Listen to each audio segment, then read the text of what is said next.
လွမ်းစရာအတိတ်ဟိုးတစ်ချိန်တုန်းကတို့မှာမိုဘိုင်းဖုန်းတွေမရှိကြဘူးနော်ဦးအောင်သားကသူ့မဲ့မှန်လေးကိုအဝိနှင်းပွင့်ရင်သူ့ဇနီးဖေတူဒေါ်ရီမီကိုပြောလိုက်တယ်ဟုတ်တယ်နော်အဲ့ဒီတုန်းကကျမကလည်းအိမ်တကားဝကို9နာရီ55မိနစ်ဆိုတာနဲ့ရောက်နေပြီရေတကွက်ကင်ပြီးတော့လေရှင်ကလည်း6နာရီထိုးတာနဲ့တကားကိုခောက်ရောအေးကွယ်အဲ့ဒီအလုပ်ကိုနှစ်ပေါင်း30လောက်မင်းလဲမပြတ်မကွက်လုခဲ့တယ်ငါလည်းအဲ့ဒီတုန်းကတည်းကစဉ်းစားမိတယ်ဘာများလဲ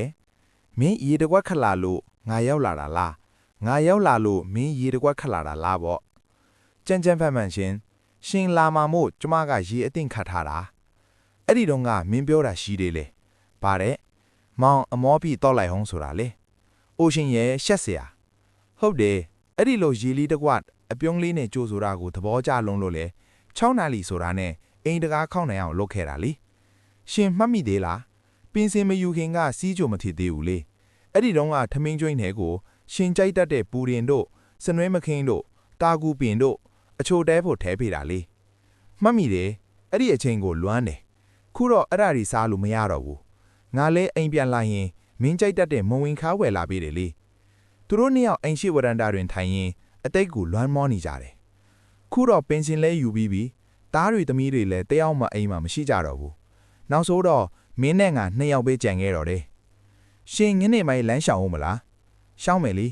ကံပေါင်မှာစိုးမောင်လို့အုပ်စုစောင့်နေလိမ့်မယ်ကဲတွားအောင်မယ်လမ်းဘေးကတွားအောင်နော်အေးပါကွာဦးအောင်သာအပြင်ထွက်သွားတယ်ဒေါ်အိမ်မိလည်းလှုပ်ရှားတွေကိုလုံနေလေနောက်တနာရီခန့်အကြာတွင်တင်းတောင်လာပြီး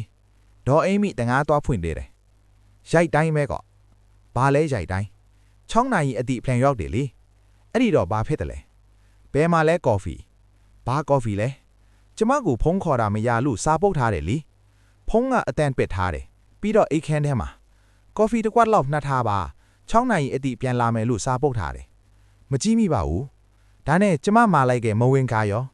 ဟာမေ့ခဲ့ပြီနေဦးဖုန်းနဲ့ဒလီကိုလှမ်းမာလိုက်မယ်ဒလီကိုဖုန်းနဲ့လှမ်းမာတာကျမလေးတတ်ပါရှင်ဝဲလာတာကိုမျှော်နေတာရှင်ကော်ဖီတောက်ချင်ရင်ဒလီကိုမှားလိုက်မယ်ငါရှင်ဖြော်တာလေးကိုတောက်ချင်နေတာ